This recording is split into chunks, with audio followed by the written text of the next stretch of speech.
All right, I'm going to warn you ahead of time. This episode is about human design, but please do not swipe away, say that you're not going to listen to it.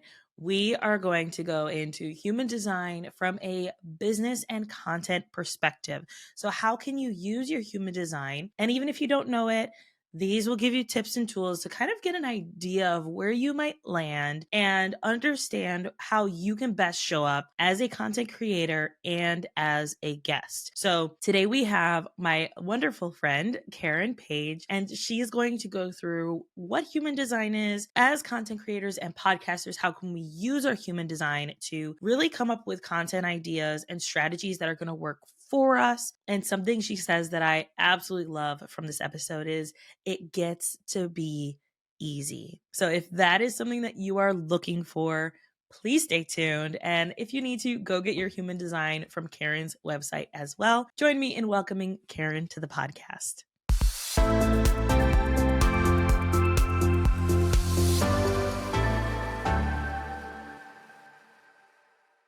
Hello, Karyn. Thank you so much for being here today. I'm so excited and also honored to have you back on the show. I believe last time you were on with your co-host, Sam, and that has since transitioned. You guys have stopped that podcast, and which was a great decision based on where you guys were going in your careers and your lives. And you are doing something so incredible now. So if you could just start by telling everyone who you are and what you do. Hi, I'm Karyn Paige. I am a business mindset coach and a human design practitioner. So, what I do is essentially help people find ways to align what they want out of life with who they are as individuals and what their unique energy and aura is. I'm all about trying to use our energy, use our kind of internal gifts and alignments to make the most of our lives and to approach life in a way that is intuitive, right? So, like, that's something that I'm all about.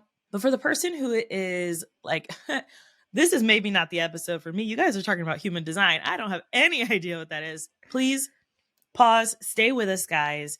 I remember the first time I heard about human design and I thought, this is like astrology and Enneagram had a baby, and that baby was like, I don't remember how I phrased it, maybe on drugs. Like the whole thing was just like, this is a lot. It is so much information and it feels really overwhelming. So could you obviously people need to go take their test, but just give us a breakdown of what is human design and what are kind of the categories that we might see ourselves land in. Okay, so first of all, I just want to say if you're listening to this and you have no idea what it is, that's okay. Most people don't because it's a relatively new system of personal development. If you think about something like astrology that's been around for millennia, human design is really just a synthesis of a lot of ancient wisdom and modern science that's been around for not even 40 years yet. Okay. So, what I like to think of human design is like if you were to go to a business astrologer because you want to know what's written in the stars for you about how to make decisions in your business, how to work with your personality, communicate with others, what's your strategy, right? So, the big part about human design and why I love it so much specifically for business is each person has a unique strategy of how to navigate this game called life, right? So you can look at your human design chart almost like a character sheet for if you're someone who's playing a role-playing tabletop game like Dungeons and Dragons. Like you have this kind of like map of what's going to work for you, what your gifts are, what your challenges are, and then you get to use that to make decisions that are going to line you up with your best possible experience. Before you get into each of them, you said something there that I think I want to kind of highlight. And that is you use it to make decisions. So often people see astrology and like these personality tests as like, oh, this leaves me without a choice. That's not really true. That's not really true. Like my perspective is you can do whatever you want. Okay. We all have free will. If you can do whatever you want in this life. But if you feel stuck, maybe you don't know what type of decision to make, you can look to your human design chart for guidance and instruction, right? If you're doing whatever you want and you're realizing, hey, this isn't working like I thought it would, what else? What other options might I have? You can look at your human design chart to help you. So in theory, it's kind of like you can put together a piece of furniture from IKEA without looking at the instructions, or you can look at the instructions and maybe get some help and you'll have an easier time in the process. Yes. Oh, that's such a great example. I remember I got my astrology reading for a year. It was close to when I was just after I turned 30. So you're looking at like post Saturn in return.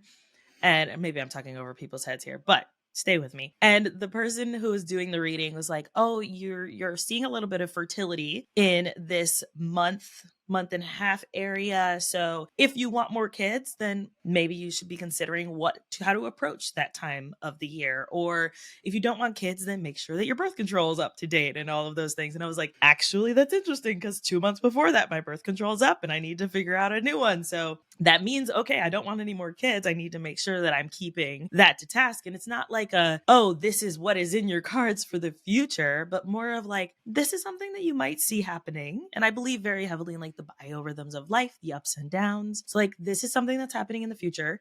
However you want to approach it is up to you, but here are the tools you can use to kind of understand what's coming in life. Yes. And also, what I love about human design is that it really gives you an understanding of just what are you working with? Like what are the ingredients in the person that is you? What are the components to your human computer kind of thing, right? And so it's like putting these pieces together and kind of understanding, oh, I'm the type of person where when I communicate, when I just open my mouth, things just happen very quickly for me.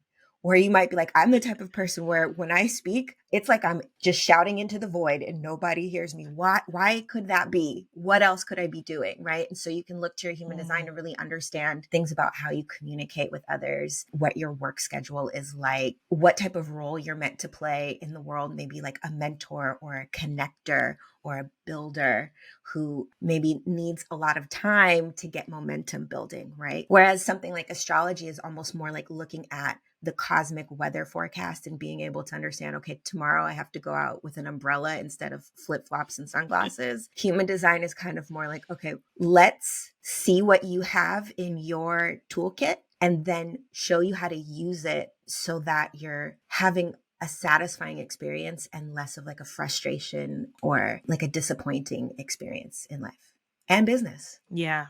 And business, right? Because I think so often we compare ourselves to other people and like what, the highlight reels of what we see their life being when maybe they're approaching their life a very different way or they have different support behind the scenes that we don't even see. And the same thing can go for both ways. So I think that that's really important. So let's go ahead and break down what are those human design groups that we might see ourselves in. Yeah. So in human design, we're really looking at your aura, right? So I kind of need you to come in with like a base curiosity or understanding that we all have auras, right? We all have energy, right? So everybody knows what it's like to walk into a room and be like, okay, vibe check. There's certain people that I Yes. vibe with here, certain people that I don't, or actually the whole room has an awkward vibe. Maybe this isn't my space.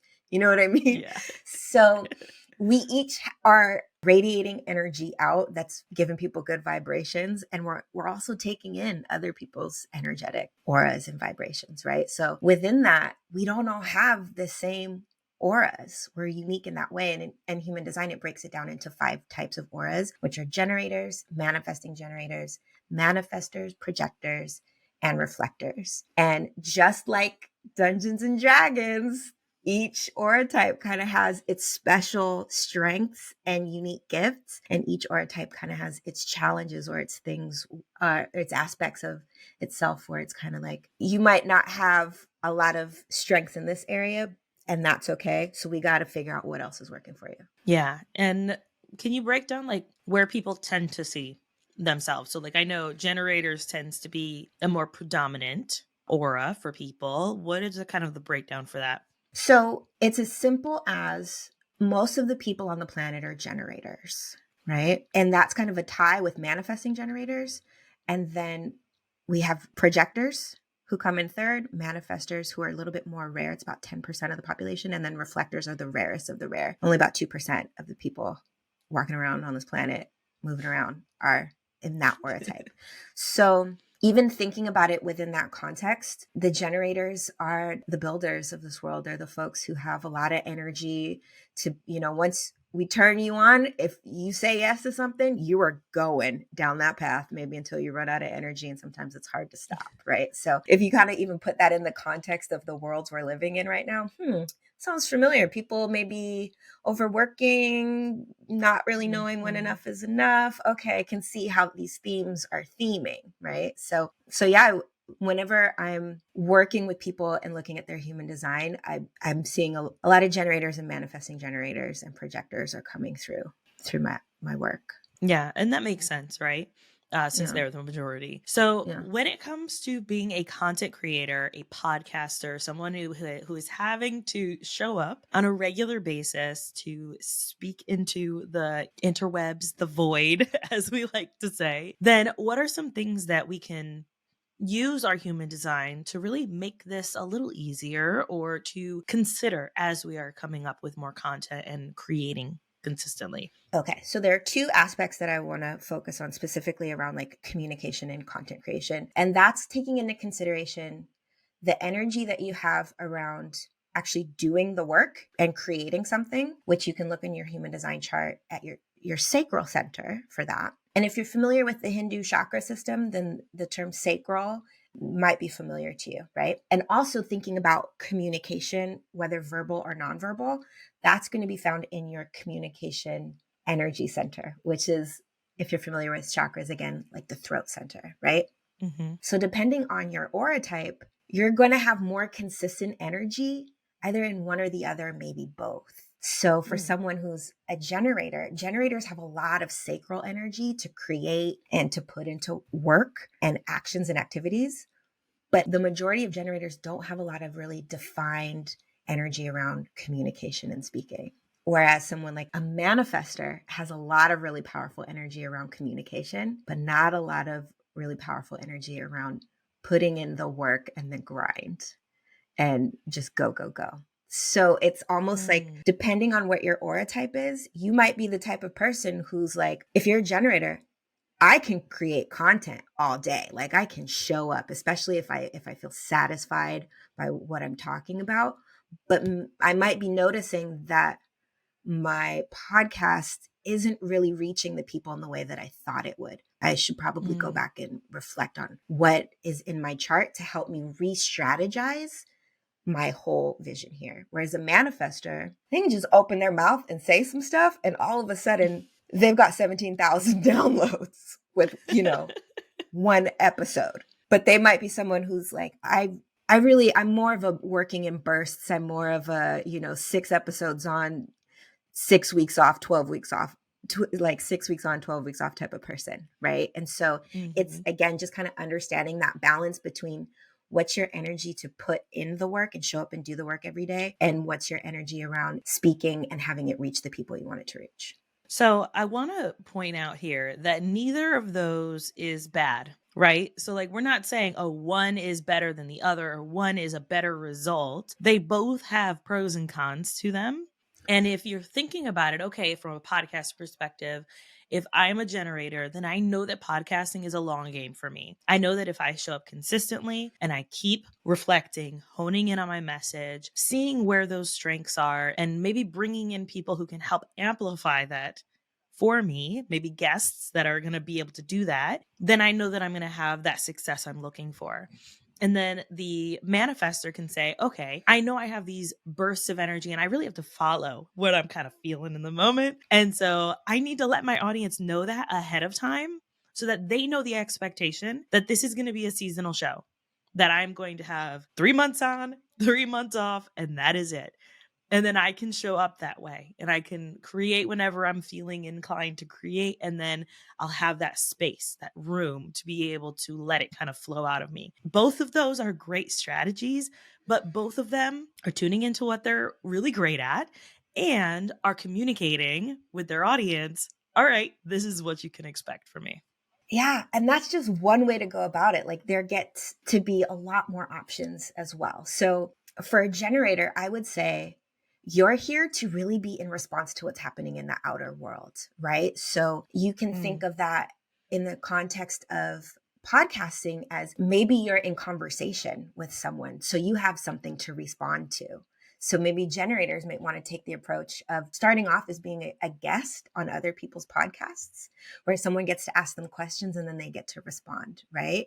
Or if you're creating your podcast, maybe you want to focus your content on responding to what's happening in your industry, responding to the trends that are happening. There's a big thing for generators about being in the now. So you might want to focus less on evergreen content and more on topical content, right? That's just one example. And something is similar there for projectors as well, because projectors are here to be invited into conversations and they're here to mentor. So it's kind of one of those things of you have to be asked by someone to be a mentor. You can't just tap on someone's shoulder and invite yourself into their worlds, right? So projectors, reflectors, because of the nature of your aura, there is a big piece of your podcasting and your content strategy can involve the outer world and engaging with someone else's energy. For manifestors, I could also see manifestors being great at doing solo episodes, where they are just talking and they're sharing their vision and they don't have to wait, for someone to ask them a question or be in response. And so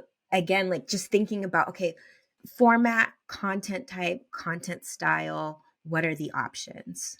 Yeah, I'm thinking even like for the podcast, I'm a generator, right? For the podcasts that I have created, I can be in conversation. I can feed off of the energy of the person that I'm talking to. And usually my solo episodes tend to be in response to something, right? So, a question that I've gotten, I have my sister podcast, Successful Podcasting Unlocked, which is literally answering podcasting questions. So, it's not me being like, all right, this is what's important for you step by step. No, this is a question. I'm going to answer it.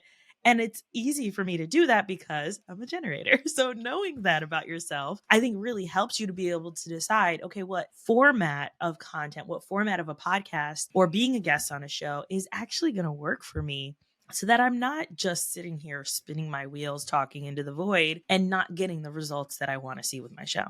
Yeah. And even thinking about being a podcast guest, someone who is a manifestor or a manifesting generator, they might have so much success cold calling and cold pitching podcasts to be a guest, right? Because there's this thing about the manifestor aura type where you don't have to wait for an invitation. You can initiate, you can be very proactive. But for generators, projectors, and reflectors, it might come to you a little bit more indirect. And again, like there's almost like relationship building is very significant for generators, projectors, and reflectors. For example, in my experience, every podcast interview I've ever gotten has been either someone referring me or someone asking me and inviting me. So it's almost kind of thinking of like, am I in the business of incoming calls or outgoing calls? So I just want to acknowledge that can be very, very uncomfortable. No one is telling you to sit around and wait by the phone. But just notice if pitching people isn't really working for you, let's go back and check what's your aura type. Maybe we have to do it in a different way where you let your people know, hey, I really want to be a podcast guest. Do you know anybody? Can you connect me with anybody? And see if you get a different kind of set of results. Yes, I love that reframing it, right? Instead of just saying, oh, so and so did it this way, or so and so said I need to pitch myself to be on all these shows. Like, what is going to work best for you and what's going to feel the most comfortable? I think so often, especially in the entrepreneur space, we always, are like, get out of your comfort zone and hustle and grind. And like, while that's good in its own type of way, I don't think that we need to be constantly and forever getting outside of our comfort zone to make moves in our business. I think that we can find ways that are working for us, that work for how we like to work, and are still going to get results. They might just be at a slower pace or a different pace than someone else, and that's okay. Yes, I firmly believe that the era of the cookie cutter, one size fits all strategy is on its way out. And what's on its way in is knowing what works for you and you getting to decide and you getting to trust your own ability to go with your gut or check in with your emotions or be spontaneous and use your intuition. And that is all what you can learn about yourself through your human design. Because again, just like every aura type has a strategy, they also have a way to check in with themselves to be like, how do I know that I'm making decisions that are right for me? And therein lies the thing of no more comparison, guys, because we don't know what energy that person is working with. But also, just my whole philosophy and approach to all of the work that I do is it gets to be easy. So if it's feeling frustrating, if you're getting angry, if you're feeling disappointed, or you're feeling any kind of like bitterness or resentment, those are all signs in human design, those particular emotions, that something's off for your energy. And we need to reevaluate what's going on so we can actually move you from those emotions to emotions and satisfaction and peace and ease and feeling successful on your own terms and feeling really surprised about what is coming into your world. Yes, I am 100% for the let's stop with the cookie cutter stuff. You don't know what somebody else's life is. I mean, I had someone ask, "Oh, as parents, how do you find time to podcast? How do you find time to have a quiet moment?" And I was like, I literally just tell my husband, take the kids outside because, like, that's my life. That's my ability to do that, to say, hey, you're the what my husband affectionately calls himself, the house hussy. You are out, you are here. You're homeschooling the kids. I have an interview. I need you to take them outside so I can have the space to be able to do this. I understand that that is not a lot of other parents' situation. That is my situation. So that's what I do. But if I were to just say, oh, I tell them that they need to go do something else, like that doesn't really show that there's other things happening here. You mentioned that there are ways that for each of our auras to reflect to see, is this working or is this not? And you mentioned the tapping into like, okay, how are we feeling right now? How do we feel about what the direction we're going, what we're doing? Are there any other things that we can kind of look for that are very clear indicators that maybe something's not really right? Yeah. So what I was saying earlier is in human design, there's this concept of the not self emotion. And if you're feeling that emotion, that's an indicator that however you're using your various energies, it's off, it's incorrect for you, right? And the flip side of that is what's the signature emotion. So if you're feeling that, you're getting indicators that you're on the right track. And each aura type has its own pair of not self and signature emotions. So for example, for generators, if you're feeling frustrated, that is a sign that the energy is off, babe.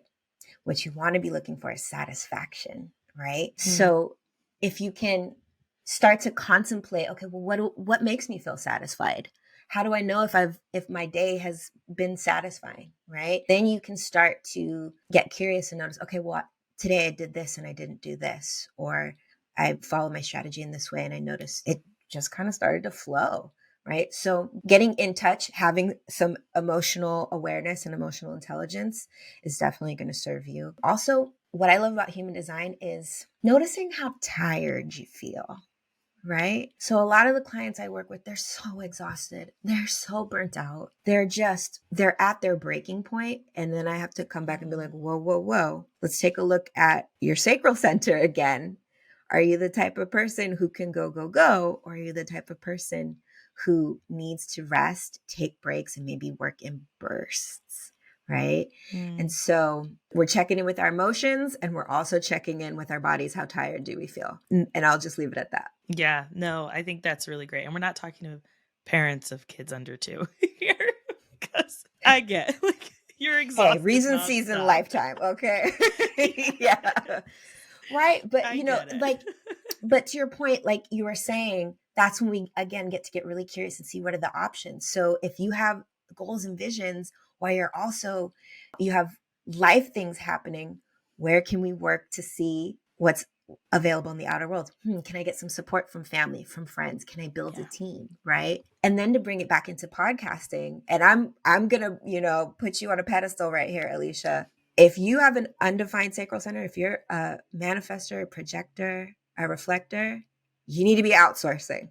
Okay. You need to be working with a producer who you can hand off all of the other tasks to, because you're not here to be lifting the proverbial couch and moving it to another part of the room. You're here to show up, do your work, be in your zone, and then hand it off to someone who can make it a finished product for you. Whereas a generator or manifesting generator, they might want to bring home the bacon and fry it up in the pan, record the podcast, edit the podcast, put it all on social media. But if that doesn't feel satisfying to you, then you also get to check in and be like, okay, well, what part of this process do I really like and enjoy? And whatever part I don't like and enjoy, I have to really be honest with myself and let that go and maybe work with someone else who can do it for me. Yeah, I mean, that's one of the number one reasons why people stop podcasting, right? Is either they're running out of content ideas, they're not really clear on their audience, or they realize how much freaking work it takes to actually have a podcast. And they think, this is hard. I can't do this anymore. Or this is hard and I don't have space to do it anymore. And then they just drop it. And if you need someone to kick you in the butt to make you do the thing, I will definitely do that for you. Well, I always love to tell my generators and manifesting generators, just because you can do something, that doesn't mean you should.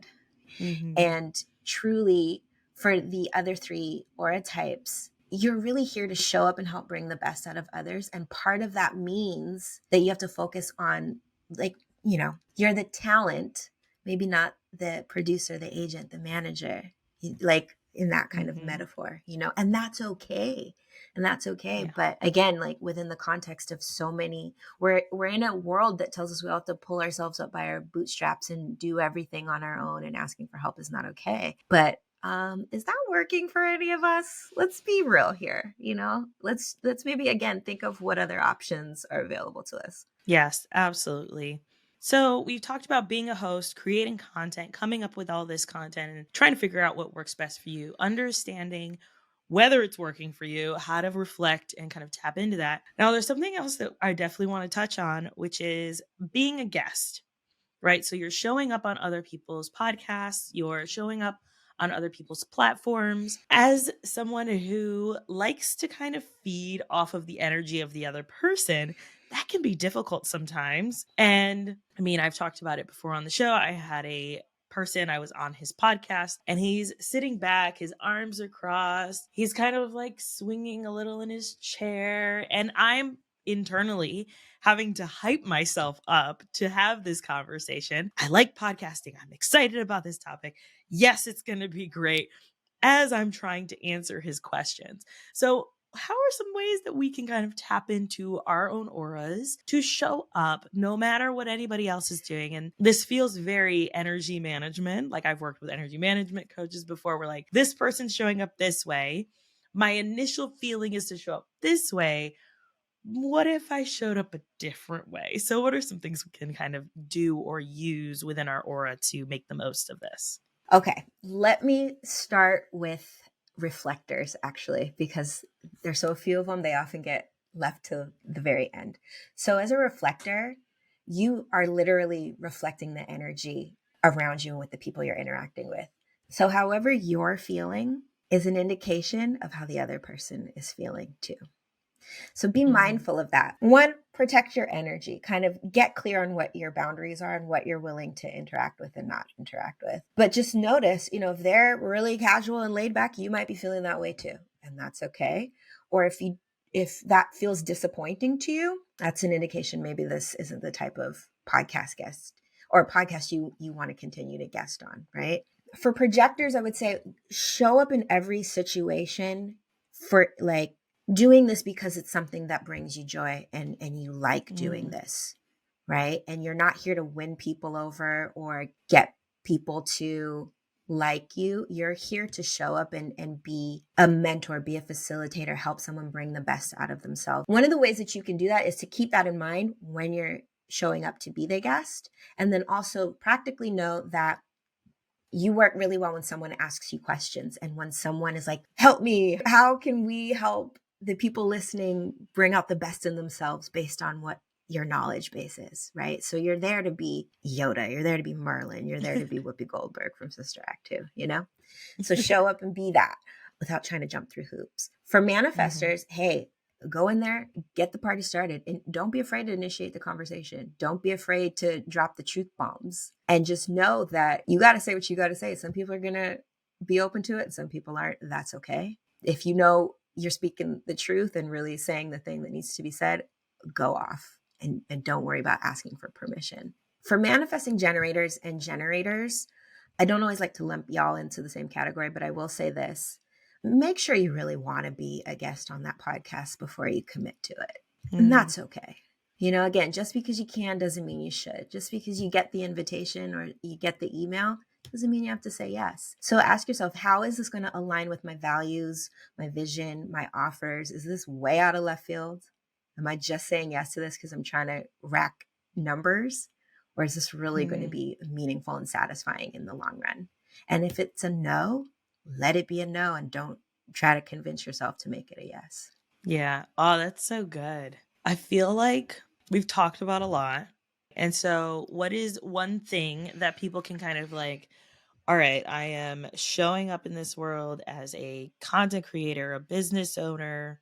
There's one thing that they can do to like, and maybe it's just reflect, right? Maybe it's just simply that to say, am I in alignment or not?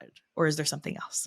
Yes, I would say that at its essence, human design is really something that can validate the experience you're already having and confirm what you've always known about yourself. And Mm, so, if you were to start exploring your human design, get a reading, you will probably have an experience where you're like, I knew that about myself all along, but somewhere down the road, somebody told me, don't do that, don't be like that, don't act like that. And it's never quite felt right.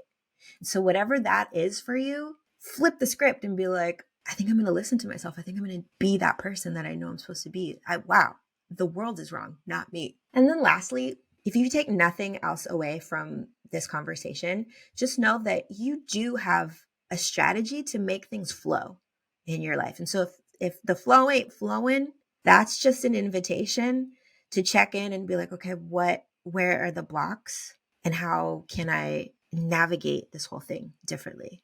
Because again, it gets to be easy. And if that feels like yeah. a hard concept to wrap your mind around, just sit with that for a second. Yeah, absolutely. Thank you, Karen. This has been so good. And for people who are like, all right, I probably need to just get my human design reading and I need to understand where I kind of land in this, or maybe I'd like to like I full disclosure, hired Karen to do my reading for this coming year in business and the direction that I wanted to take my business and understanding is this the right move, right? And where can I really focus my energy to make the most of it. And I'm able to, when I'm feeling like, is this actually working? Well, yeah, it is. It's just, it's working the way it needs to. And it just maybe doesn't look like everybody else is working, but I know it's working because I know this is the direction I need to take. So, highly recommend that you get your reading, that you do some research, hire Karen if you need to. So, where can everybody go to learn more about their human design and potentially hire you to get them a deeper understanding? You can go to KarynPage.com. That is Karen with a Y, Page with an I. Sorry. That always makes me laugh because it rhymes. Yeah, Love it. unintentional. It rhymes. You can go to KarynPage.com. You can get a free copy of your chart. So you'll see your blueprint right before your very eyes with instant access. And that's where you can get all the information on how to work with me, how to book a human design reading. And even if you want to start incorporating this into long term, I also offer private coaching. Highly recommend that you go and check that out, even if you just do the free one, just to kind of get an idea. But human design is complex, there's a lot to it. It's better to just have somebody who understands it to be able to say, this is what all this means. And that is why you hire people like Karen. Karen, thank you so much. This has been so great. I'm so happy that you were on. Thanks for having me.